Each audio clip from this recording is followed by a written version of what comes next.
Most folks out in this part of the country didn't want to admit it, preferred to paper over it with prayer or reactionary politics or all the old, worn stories. But everybody could feel the weight of it now, how they had to work against the tilt, the lean, the gravity of this new reality pulling at them as if they were all scrabbling up a steep hill in loose dirt.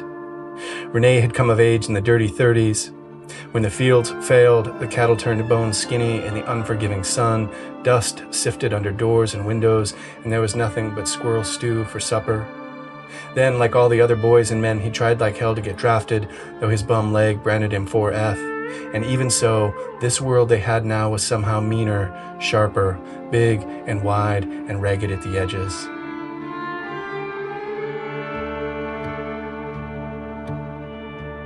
The tilt is a phrase that recurs throughout Joe Wilkins' novel, The Entire Sky. It's a symbol of the outside forces pressing down on rural and agricultural communities today. The commodity market swings, tariffs, and high production costs, the question of how to continue a family business into the next generation, the shuttering schools, mounting pressures, the deaths of despair, the narratives telling you your town is dying, you live in the middle of nowhere, you're a nobody, rural is a place to abandon. Raised on the Musselshell Plains of Melstone, Montana, what he affectionately calls the Big Dry, Joe Wilkins is an author, poet, and professor. He gives voice to the grief, along with the litany of things to learn from and celebrate about the rural experience. Joe grew up on a sheep and hay ranch before exchanging his pitchfork for a pen.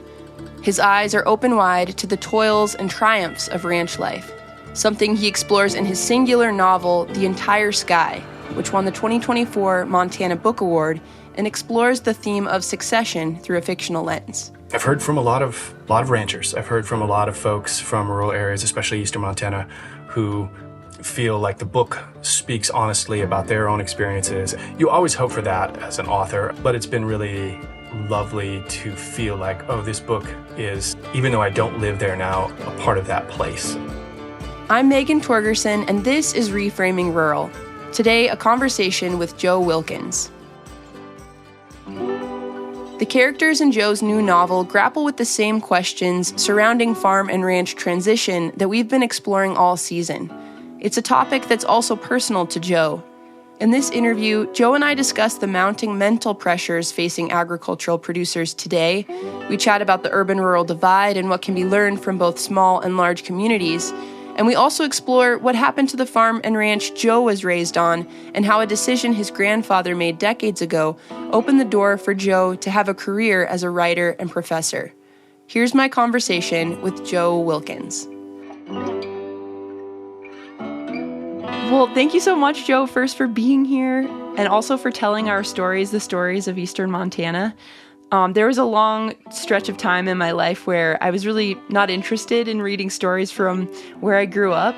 But then there came a time when I was interested in reading and writing about it. And so your memoir, your novels, and your poetry have really been part of the homecoming journey that I've made in my mind. Good. So thank you for your work. And yeah, I think some different references that I was just like scouring through the books that I have of yours, and things like barbed wire scars and grease guns and broken bits of like homesteader's porcelain in a farmyard. Like all these little details just really make back home come alive for me. Good. So yeah, thank you for helping me remember. Oh, I'm glad. I think I had a similar experience when I was growing up. I was looking elsewhere often. And I think we're sort of told that. We're told that history or the important things are happening somewhere else, especially when we're from rural areas. And so I wasn't paying attention to what was around me. I thought all stories and literature and novels came from far, far away. And then, it was finding a few writers from Montana much later, as a young man in college, when I suddenly thought, oh, wait a minute, you could write about this too? This matters too? And it was just such a wonderful gift for permission to be able to go back to what I missed and loved and try to story it, try to put it on the page. Yeah. And remind me where you went to college too? I went to Gonzaga University over in Spokane. It was just far enough away that it felt far away, but not too far away. So yeah, for me too, it was in leaving Montana. I went to UM, but then after I left the state, then I started to think about it more. And so that little bit of distance, I feel like it really helped. Yeah, for sure. Yeah. Well, I met you in 2022 when I took a Hugo House class called Layers of Landscape. Yeah, and you started with describing the difference between one's primal place and chosen place. And so I was wondering if you could describe what that means and then tell me about your primal place. Yeah, absolutely. So I'm always thinking about place as having such a big impact on our lives. And we live in a culture, a wider culture, that sort of doesn't want to believe place has that impact. And we can eat at the same restaurants and find the same stores no matter where we go. We can jump on an airplane and be across the country in a couple of hours. And all of these things are good in some respects, right? We can rely on things, we can get places.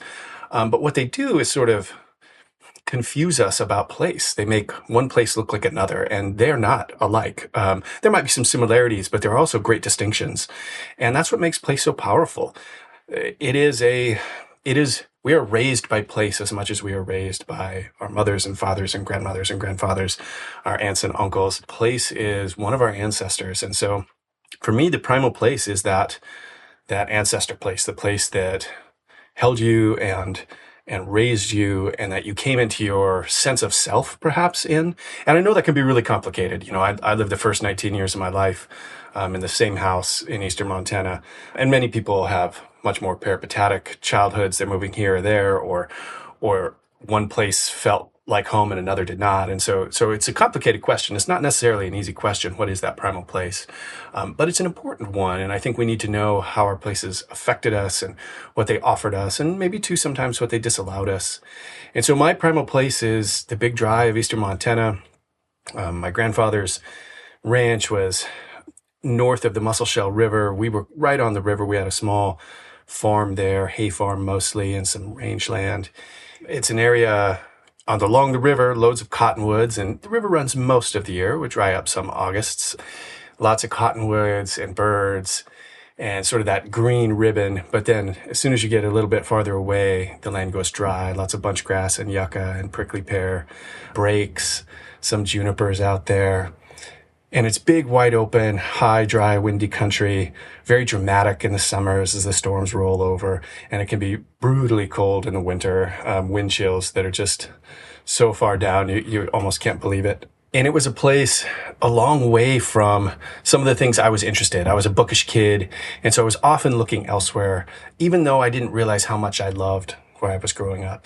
One of my favorite things to do was jump off the bus from school, and we lived about a quarter mile down a gravel road, and I'd bike back to the house and get into the house and throw a snack and my slingshot in my backpack and just go, just walk out to the hills, and sort of imagine and pretend. And that's what I think the great gift of my primal place was, is that it had all this room for my imagination, which was something I didn't know was going to be as important in my life as it's turned out to be. Yeah. In a Portland Book Festival interview I heard that you did last year about the entire sky, you shared that you feel like you can go back home. And there was this dialogue about whether or not one can ever return home. And I think you shared that you feel like you can go back home. In some parts, I don't feel like I can. I don't know if I can share that feeling, but I'm curious. Yeah. Could you share what that experience is like returning home? Yeah. And again, I say this and you're right. It's more complicated than just yes or no, I think. Because as you go home, you're hauling these other selves you've built and tended over the years with you. In my own case, I'm hauling my children who are growing up here right along the Coast Range of Oregon. And I grew up on the Big Dry, and in some ways they're growing up in the Big Wet. It's loads of rain in the winter and lots of ferns and these huge, wonderful cedars and firs. And so their experience of place is so different than mine, but I'm knowing this place through them. And so when I go home, I bring them with me, and that complicates things. That changes things because they're children of this other place. This place, Oregon is raising them. So I think you can. I think it's a textured and distinctive and sometimes strange journey. And I wish too, and again, I think this is perhaps more pronounced in rural areas, though it might be other areas too. We have this narrative of you need to get out. You need to get away. And I know that growing up in a community that was pretty rife with poverty. That was one of the narratives. And that can be a reasonable solution to poverty. I understand that, right? To get away. But we need to have other stories too. We need to have stories of return, stories of the choice we might be able to make to allow us to be there and maybe be somewhere else too, or to have something of that place, to not just leave it all behind. Right? To have a more complicated, truer story. And that's one of the things I loved about your book, in how you portrayed rural areas and urban areas with nuance, and not just we need to leave these places, or, urban is the end all be all. And I really resonated with the character Leanne and a passage that you share about that narrative to get out of rural places. And would you mind sharing that? And maybe in a little bit we can have you describe who the characters are in the book too. Yeah, sure. Yeah, absolutely. So this is early on in the book. Leanne has long ago left eastern Montana for college and then has settled in Spokane, Washington. But her mother has been diagnosed with cancer, and she's the only daughter and the oldest one, and sort of has been, both wants to, but has also been expected to come back and help take care of her mother in her illness. So this is just a little bit from her early on sort of thinking about that journey. Leanne had left Delphia, Montana over 20 years ago. It had been the kind of place everyone said you had to leave if you wanted to make something of yourself. Even more so if you happened to be a young woman who wanted to make something of yourself. She'd visited over the years and so had noticed when the Depot Cafe burned down, when the Sportsman Bar went out of business, when the trains quit running and the tracks were pulled up for salvage, and when, in the late 80s, farms and ranches went under one after the other. But she hadn't lived here, hadn't felt the place shape her days, or seen the world through a scrim of dust and distance in all these years. She'd left family and land and all the old, worn-out expectations, all the grievances and grief. But today, as she'd done every 10 days or so across the months she'd been back in Delphia, she'd driven 90 miles to Billings just to grocery shop, and then driven right back. That's great. It's so realistic. And heartbreaking, too, to witness the place that you love changing. But to dive into The Entire Sky, could you set the scene a little bit of who the characters are in the book? Yeah, sure. And I'll say one more thing about Leanne there. And I think one of the things that Leanne is now sort of doing the accounting of this town of Delphia, kind of hollowing out. But she also finds herself back there, and she keeps staying. And that's the other thing about her character. After her mother passes, she sort of continues to invent reasons to stay. She feels this pull, she feels this want and love for her primal place. And some of that's connected to other things going on in her life. But in writing a book, and one of the old things people are always asking about novels is how much is it based on people from your life, or, things like that. And the answer is, like, to be fully alive, it can never be directly someone from your life, or else it's too predetermined. But of course you're drawing, right? You're always drawing from your own life. You're drawing from people you've met and talked to, stories you've heard. And so in writing, sometimes I'm locating sort of little bits of myself in these characters. And I had the experience of thinking, first I was this character and this character. And then finally, as I was nearing the end of the novel, I was like, oh, no, wait a minute. I'm Leanne. That's who I am. Yes, because she's also a teacher of writing too. Yeah. So it was a joy to sort of find her and then see that about her. So The Entire Sky takes place, for the most part, in April of 1994. It's just after Kurt Cobain's suicide in Seattle. And the character we encounter first is a young man on the run. He's originally from Seattle. He's been living with some relatives in the mountains of Montana, and that situation has gone really horribly wrong. He's just running, and he's, in his mind, he wants to go back west, wants to go back to Seattle, even though there's maybe not much there for him. But he gets a little turned around and ends up out in eastern Montana. And he ends up sort of wandering into the ranch of an old rancher who's just lost his wife, who's also kind of run away. He's been at his house in town. A lot of ranchers in our area used to have a house in town and then a ranch way out on the dry, 20, 30 miles out there. And so he's kind of run away to his ranch, to his camp house. And in some ways, he's kind of given up. He thought, this is it for me, right? And then this kid wanders up, and in some ways, each is what the other kind of needs. Each is a second chance for the other. And then the third main character, so that's Rene Bouchard, the old rancher. And then the third character is his grown daughter, Leanne, who we just heard from. And Leanne has been living this life in Spokane that's good in some ways, but also isn't fitting her in other ways. And when she comes back to Delphia, she suddenly has this chance to rethink and re-see her life and realize that it somehow is perhaps wrapped up in this landscape, this place. You've mentioned in other interviews, this isn't a book about being lost, but being found, and how, like, as we were mentioning earlier, rural isn't necessarily just a place to leave, but it's also a place that Leanne finds herself time and time again returning to. Yeah, absolutely. I started this in the midst of the pandemic when we were very far from one another. And I wanted to write a book where we could move closer, we could try.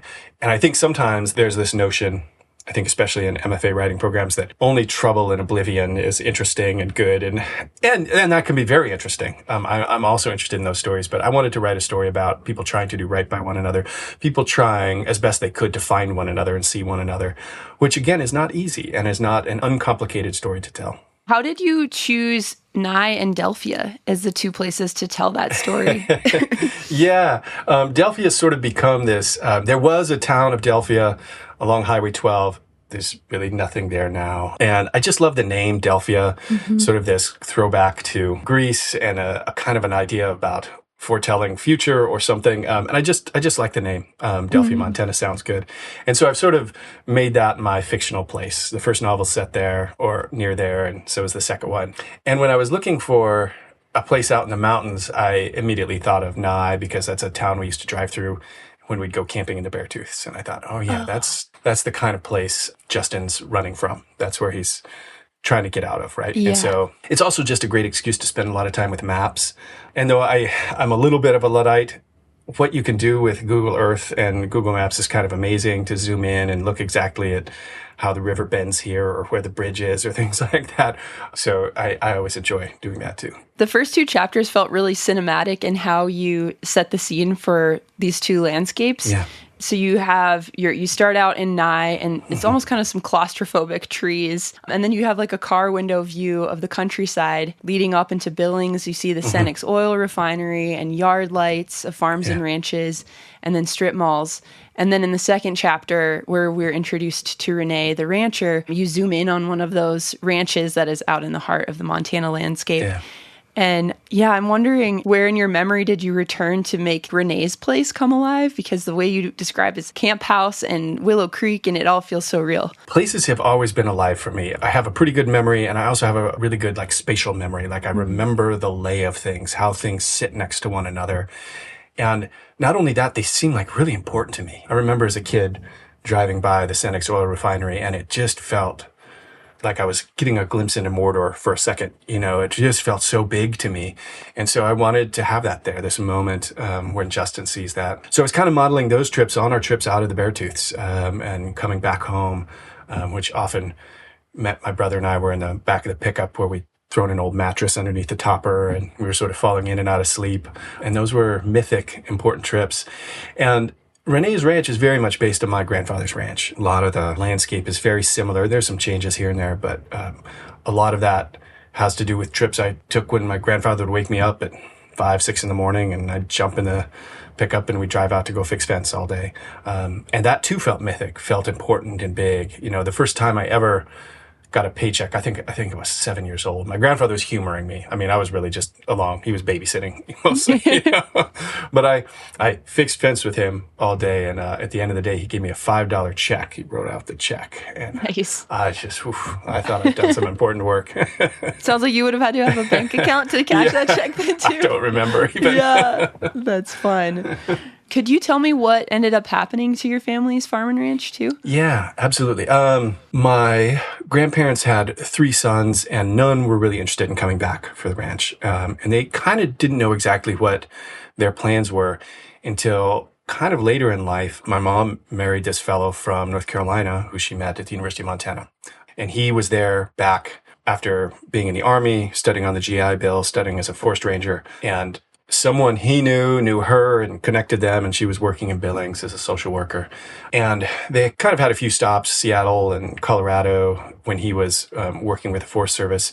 But when he got a promotion to a desk job, didn't like that at all, wanted back out on the landscape. And he had loved trips back to her place, to her mom and dad's ranch. And so they kind of made a deal that they'd take over the farmland along the river and run it with my grandparents, and they would help with the rangeland too, and then eventually they would pass it on to them. And my grandfather and my father, though they weren't related by blood, it was his father-in-law, were incredibly close, just good friends. And then my father died of cancer when I was 9, and that kind of threw this wrench into all these plans, threw the wrench into the succession.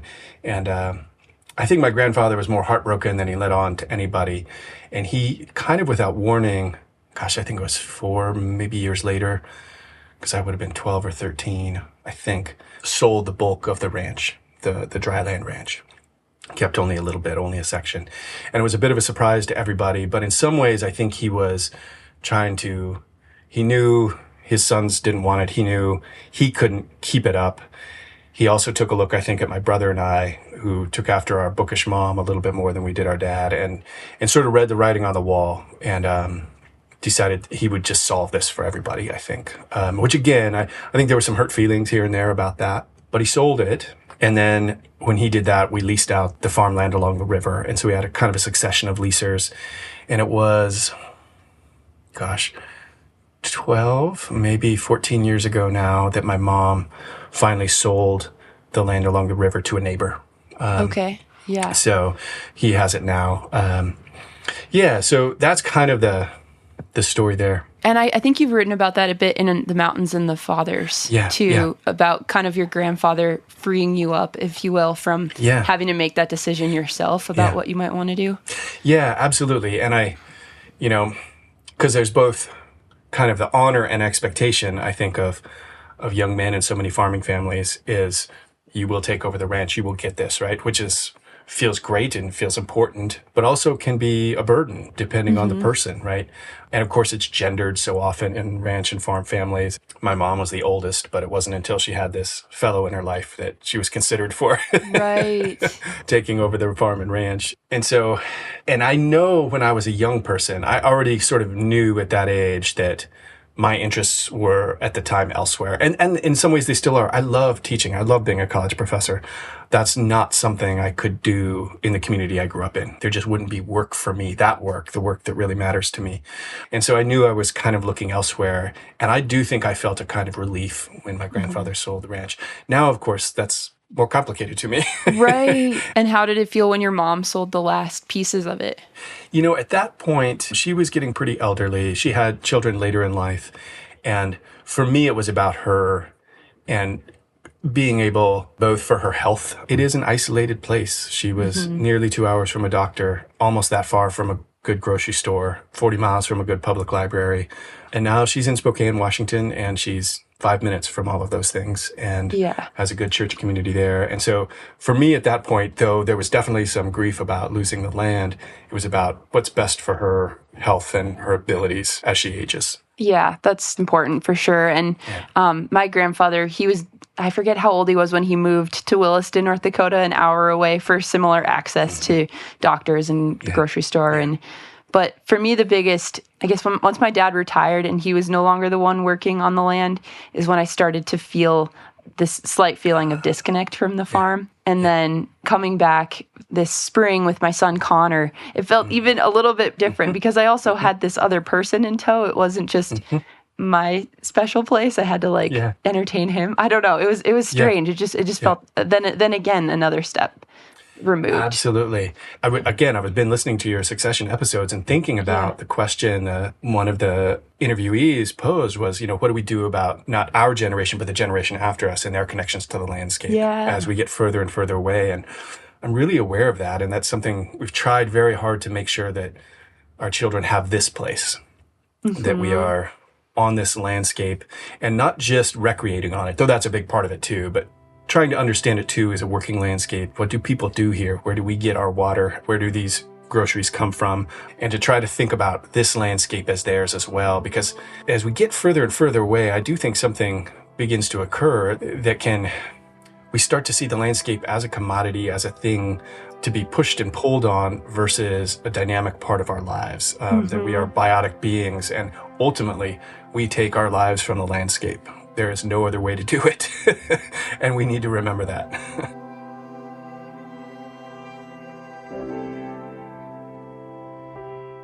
This season of Reframing Rural is produced in collaboration with WINIT ACES, which stands for Agricultural Community Enhancement and Sustainability. The mission of the WINIT ACES is to strengthen their community by enhancing the health of their land, economy, and traditions for generations.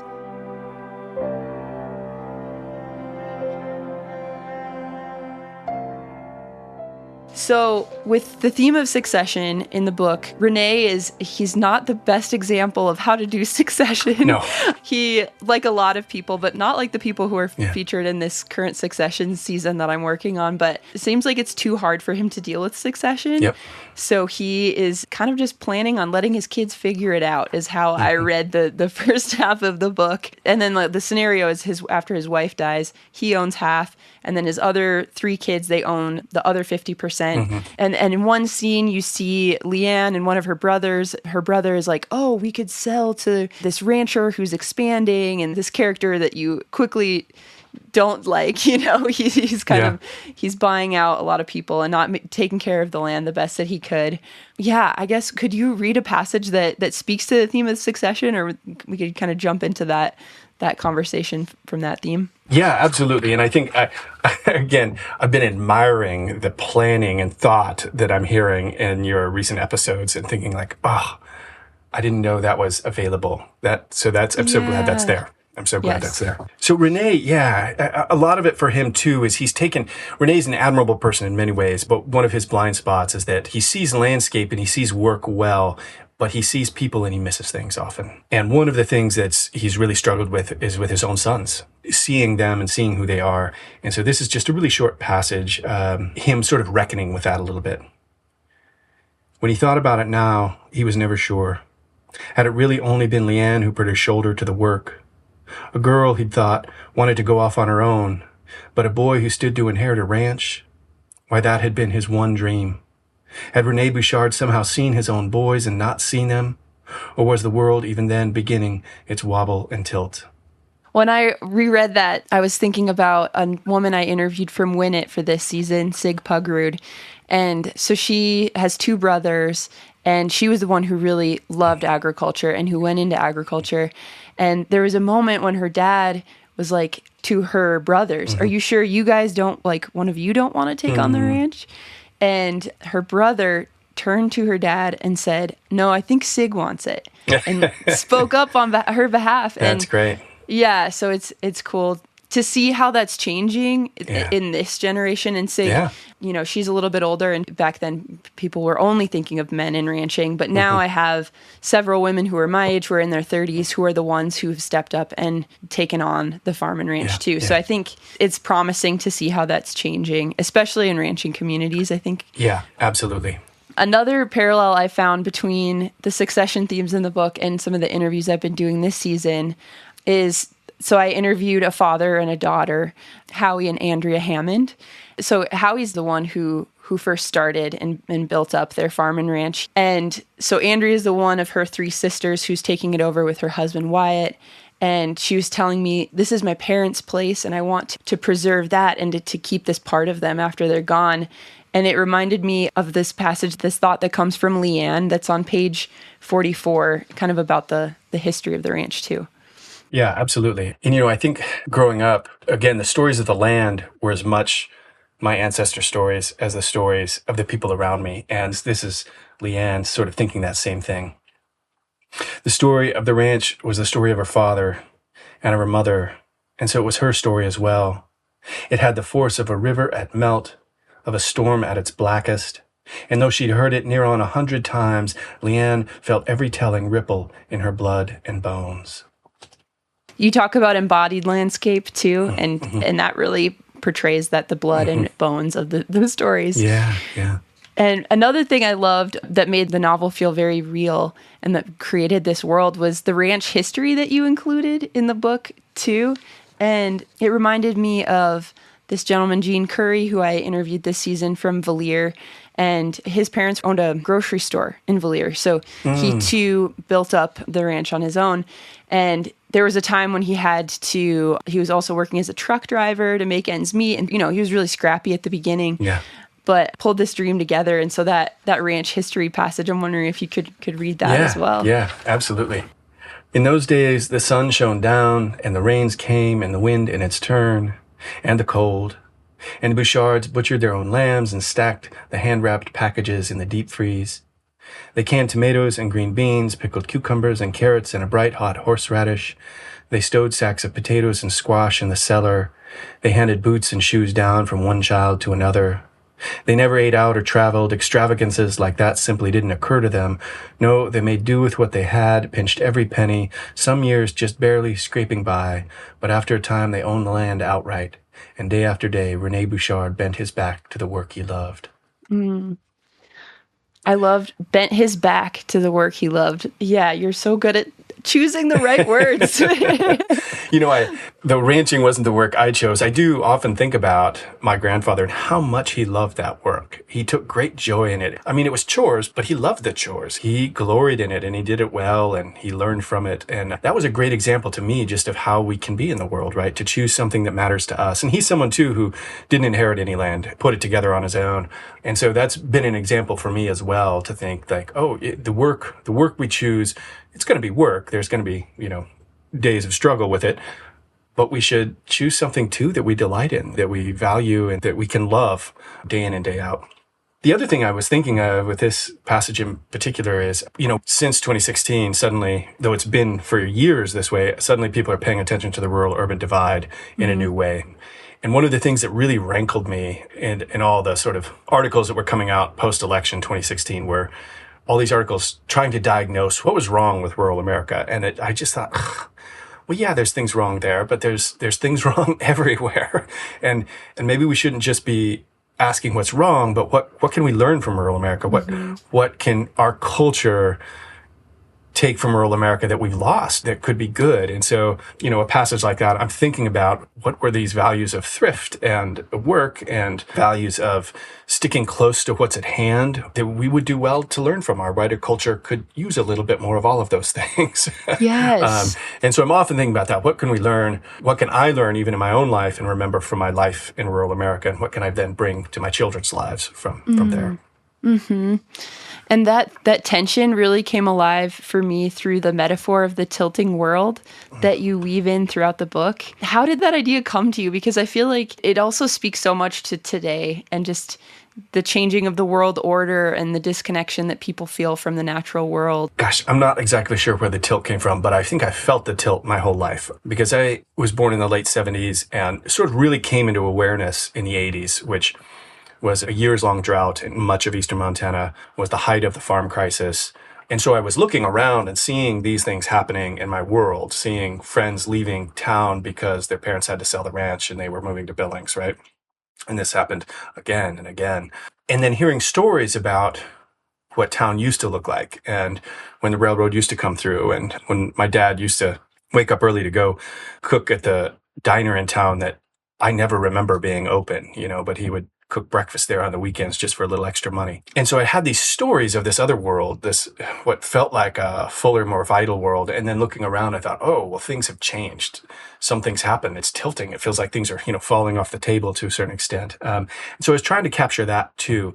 And a lot of that, had to do with changing agricultural policy and globalization and mechanization and all these other things. But those are such abstract forces. In an actual individual life, you can't name it. It just feels like you're falling, And so I was trying to get a hold of that sense of all these forces pushing on this community and René too, seeing that and trying to figure out, okay, what do I do to hang on, to not fall? Yeah, I resonate with that so much, having heard stories of how big the class sizes used to be in Medicine Lake. My sisters were born in the 70s and 80s, and then I was born in 91.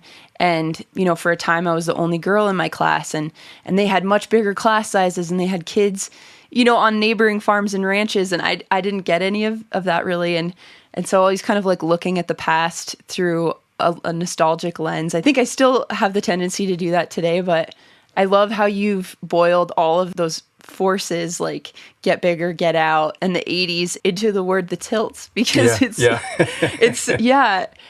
brilliant. And would you like to read one of those passages? Yeah, so this is from early on in the novel when René is sort of thinking about, in some ways, his own refusal to deal with the succession of his ranch. Most folks out in this part of the country didn't want to admit it, preferred to paper over it with prayer or reactionary politics or all the old, worn stories. But everybody could feel the weight of it now, how they had to work against the tilt, the lean, the gravity of this new reality pulling at them as if they were all scrabbling up a steep hill in loose dirt. René had come of age in the dirty 30s. When the fields failed, the cattle turned bone skinny in the unforgiving sun, dust sifted under doors and windows, and there was nothing but squirrel stew for supper. Then, like all the other boys and men, he tried like hell to get drafted, though his bum leg branded him 4F. And even so, this world they had now was somehow meaner, sharper, big and wide and ragged at the edges. And I think one of the things is there's a reality to that tilt for sure. But I think one of the dangers of that, of course, is that then, and I felt this too, rural folks look out at the world and only see that meanness. And it feels like it's coming from somewhere else. And so for Rene, that outside world comes to him literally in the embodied form of this kid who wanders up to his ranch, Justin. And he discovers, at least in this instance, that the world maybe isn't so mean, that he can see this kid and see the music this kid plays, and it's okay. It can be all right. But that's, again, one small instantiation of that. Yes. Oh, and I think that's just an example of if people had an experience, a friend, or an experience living in a city or a different place, they might not view it as the place that's out to get them, or start to see comparisons to, like, just like Justin and Renee are both in a similar state of uncertainty in their lives. I've thought about my grandfather and hearing this too. He was born in the 20s and, lived throughout the dirty 30s, and he had rheumatoid arthritis and also didn't go into the war. But why do you think that they were wanting to get drafted? This is just stories, that percolated down to me as a young man. But it was a badge of honor to have fought in World War II. And I think my grandfather, he was 4F and felt great shame in not having fought. Felt like he should. He would take me to just sit and I didn't have coffee, but they would have coffee, and he would sit with friends and acquaintances in the county who had, and he just wanted me to listen to them. And so for him, it was about like, this was what we needed to do. And I wish I could have been part of it. Right. And, numbers bear this out. Rural areas disproportionately send young men off to fight compared to other areas. Rural areas, reservations, there's a lot of young men and young women who go off to fight from those places compared to their proportion of the population at large. So there has been sort of this ethic in rural areas. And again, that's something too that perhaps we would do well to learn from, this ethic of service and for the greater good.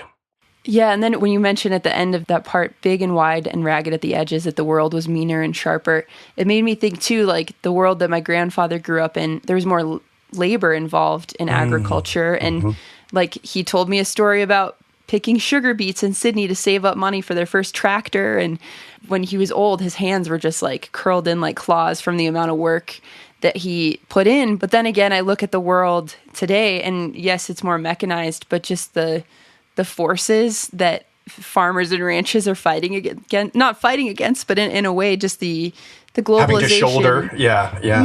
Yes, having to shoulder and having to expand their operations to make it, and all of the kind of more mental pressure in a way. I feel like it's almost worse than what my grandfather had to bear. Yeah, absolutely. I think when you see something that you need to pick up, it's right there, even if it's heavy, right?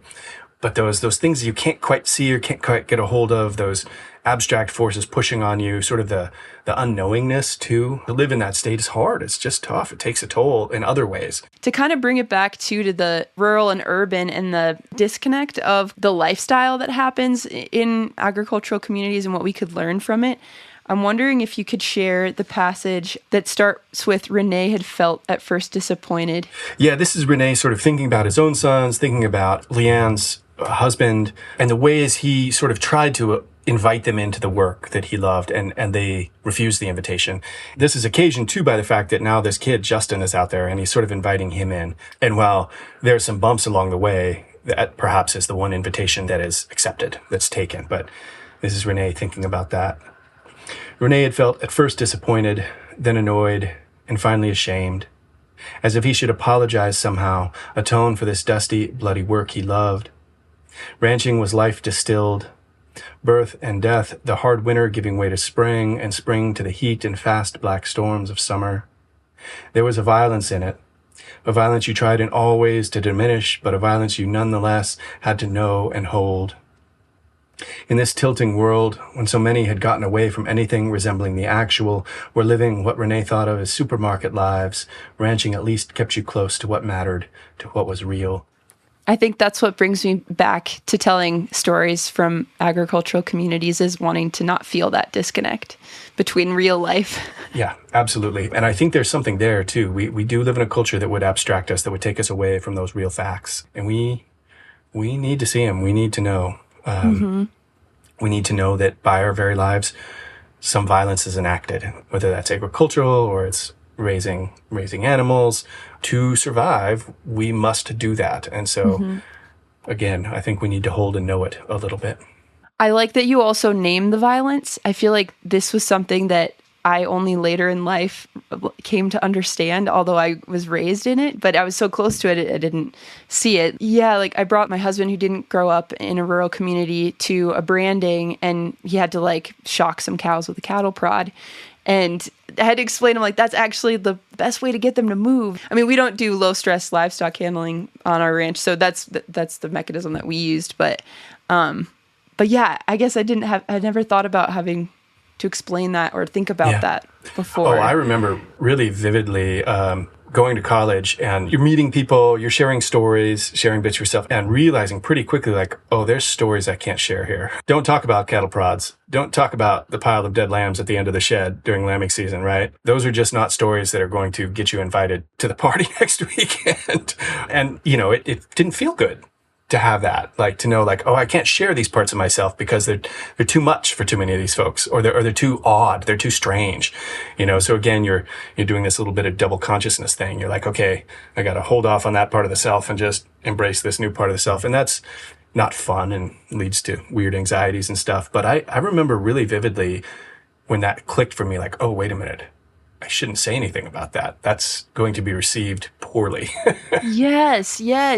That really helps me to understand that double consciousness. And I've found myself even like, I can remember an instance over last Christmas where I shared a detail from my childhood, and I'm like, oh, actually, that paints the wrong picture. You're not going to understand that because you didn't grow up in that type of a world, and then regretted it later, and then becoming self-conscious. And yeah, it is a burden, but it is a gift to be able to be a cultural translator and to move in and out of out of worlds. But yes, and I think again that's something sort of more cosmopolitan urban spaces could learn and should learn from rural areas, is these stories of birth and death of this, because those are places where that's a little closer to us. Yeah. I also appreciate how you tackle suicide in rural communities. And like, I was just looking up some stats from the CDC, and rural areas are at higher risk for suicide than urban areas. And the suicide rates between 2000 and 2020 in rural areas doubled. So there is one part of the book where there are two mothers who are talking about suicide. One is talking about the death of her son, and the other is talking about the death of her brother. And in it, you reference the book title, which was an aha moment to me. And the one sentence, it's describing the weight of these two mothers talking about suicide. The weight of the entire sky settled then, all those tons of blue. Yeah. You know, I don't have anyone in my immediate family who died by suicide, but there were definitely people in the community I grew up in who did. And I went to those funerals and knew those stories. And it's so sad. And I still struggle to figure out how to speak about it beyond just saying it, right? Like, this is the fact. This is what happened. Because I don't know. I don't quite understand. And I think that that's one of the central questions of the book too, is how do we try to understand? And especially Leanne is one of the women, and she's thinking about her brother who died by suicide. And part of her journey is trying to not to know, right? You're never going to know, but to at least understand, make room for, speak about, and admit that this happened. And maybe to start to get an inkling of what she can do as a sister, as a daughter, as a mother, going forward for others in her life. And so I remember hearing this growing up again, that Montana and Iowa went back and forth for many years, highest per capita suicide rate in the nation during the farm crisis. And that's a sad place to be. And to hear that it's doubled in the last 20 years is almost a little shocking to me, that it continues to rise. And I think it's something we do need to speak about in rural areas, and need to maybe, again, not understand root causes, but begin to intuit so we can perhaps be more careful and thoughtful moving forward. And I really appreciate that it's a novel exploring this topic, because like I've thought about covering mental health and suicide in Montana with, you know, the type of interviews that I do, but I don't want to exploit somebody's pain. And it's just, it feels like too hard of an ask. Like I don't want to put a person through that. But we can talk about it through a book, and we can talk about it through these characters, and we can build empathy by Leanne. You see her too. She kind of has these questions of like, what if I responded to her brother's last letter? And then you also see the context that led these characters to taking their own lives, and just looking straight on at homophobia and misogyny in these places, and just hopelessness. So I really, I appreciate how you hit the rigid expectations of what manhood is in ranching communities. And although it's set in 1994, I know a little bit of that still lingers. Mm-hmm. And again, when I think about the rural-urban divide, that's something that we can learn from one another. I think rural communities would often do well to look to somewhat more cosmopolitan communities and learn, how do we allow difference? How do we allow an individual to be who they need to be and welcome them still into this fold of community? How do we make enough room to do that and not ostracize, not push away, not be homophobic, misogynistic, to allow men to express themselves in different ways and be the kinds of men they need to be? And the same for women, the same for all folks, right? And it's not that that's perfect by any means in urban areas necessarily, but I do think that was one thing I felt moving to an urban area was, oh, there's just a little more room here.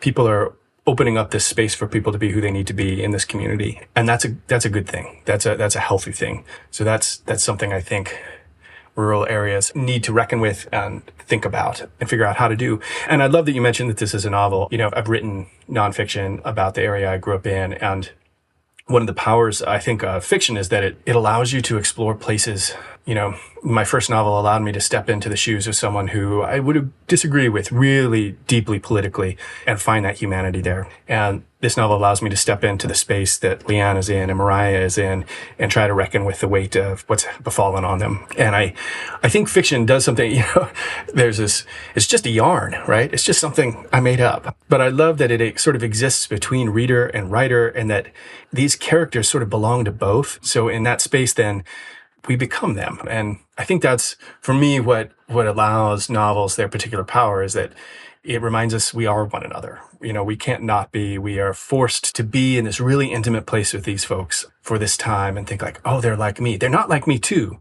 but they are like me in this way, in this essential human way. Yeah, definitely. I mean, I related to Justin in some ways too, growing up in Northeast Montana and Western North Dakota, and liking, I don't know, music outside of country music in addition to, and have engaged ears at a point in time. Yeah.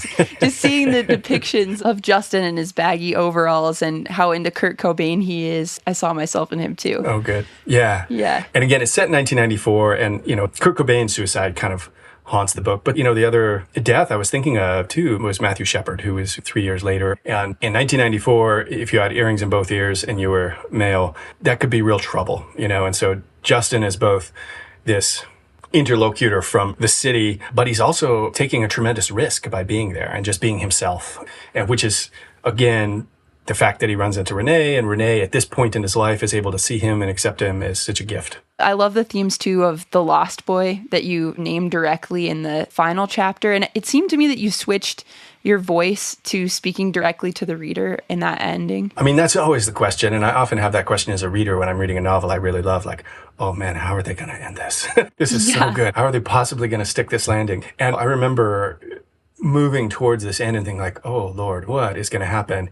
And there's a few moments throughout the book, not a bunch, but a couple of moments where sort of this narratorial voice rises off the page and steps in and sort of moves the action around, kind of in a set pieces way. What if we did this, or kind of messes with the story a little bit. And I mean, I was doing that, one, because it sort of is this disorienting, I think, but wonderfully so, or I hope wonderfully so, but this disorienting moment for a reader to be like, oh, wait a minute, I am in the midst of a story and we have no idea where it's headed, as well as to think like, this is this particular story, but there might be others, right? There's other possibilities here, other ways this could be told. And I really leaned into that in that last chapter, because I remember thinking like, the way this story probably ends is not good, but I don't want that. myself as a writer, as a reader, I don't want that, but I want that possibility to be there. And so I wanted the reader to understand that, like, the statistics would say this story ends badly, but maybe there's a chance. And so I wanted to follow that one small thin thread, but I wanted that to be clear that I, the narrator in that moment, am aware of that. Yeah, you're imagining a brighter future for that character. And that's what I also love about the fiction form for this story, is you're imagining brighter futures for Leanne and for Delphia in a way too, and for Renee's ranch. Yeah. Well, one question I like to ask guests is, when you think about the future of agricultural communities, what brings you hope and what makes you despair? Oh boy. Oh, there's so much to despair about in the world right now.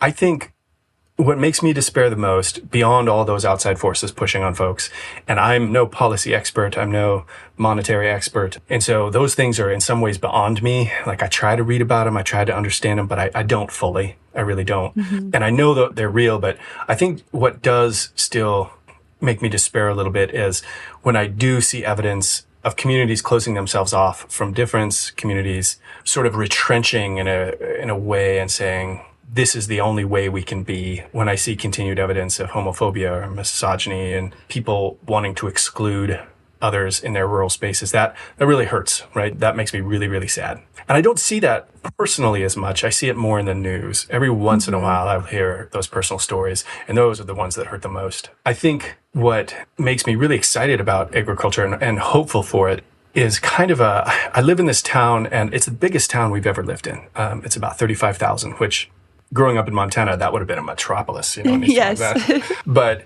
whenever I tell people where I'm from, McMinnville, Oregon, they say, "Oh, that's such a lovely small town." And it is very much a small town in some ways. And one of the things I love about this small town is that it's really built still on agriculture. We are in the center of the wine industry, which is very much an agricultural industry at root. There's some other kinds of things that happen there too, but we're surrounded by fields.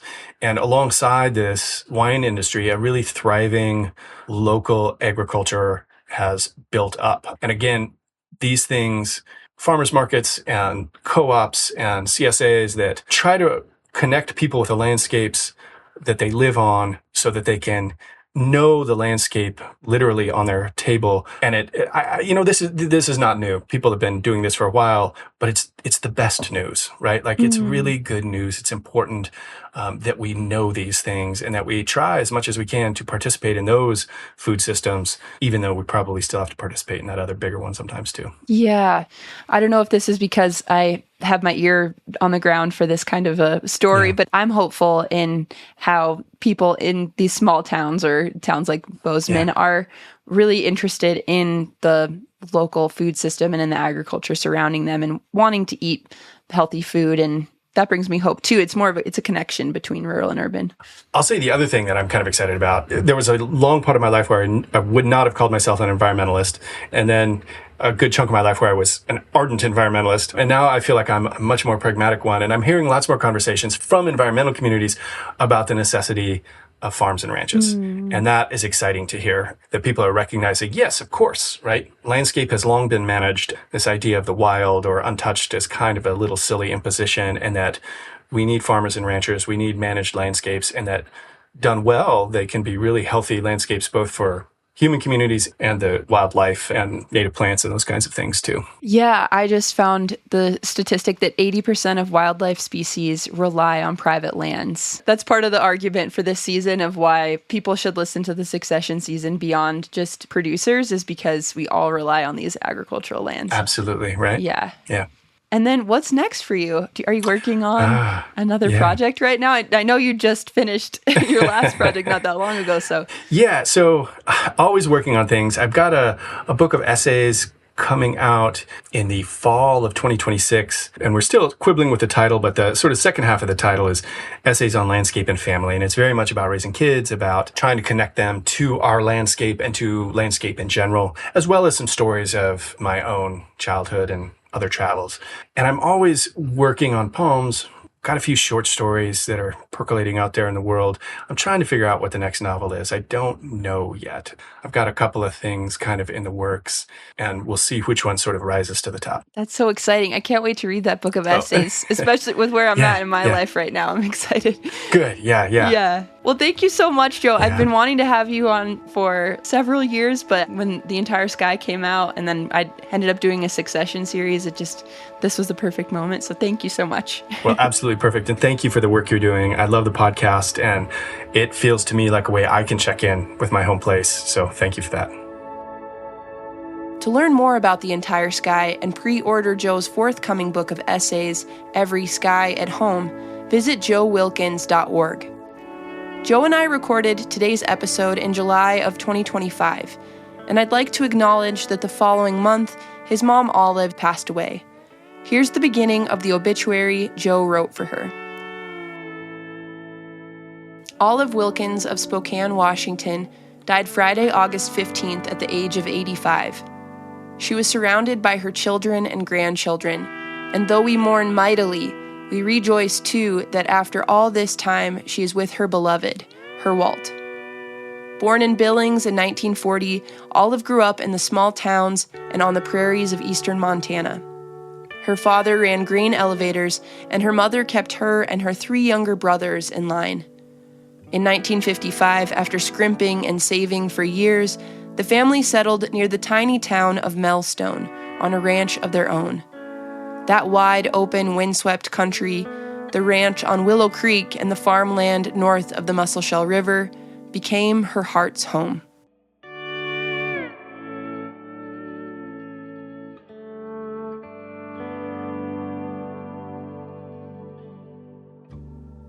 Reframing Rural is produced on the Aboriginal territories of the Salish and Kalispel people. This episode was written, edited, and produced by me, Megan Torgerson, with help from our associate producer, Madeline Jordan. Music and audio engineering was by Aaron Spieldenner and Sean Dwyer of Hazy Bay Music, with additional music by Skylar Mehall and Chandra Johnson.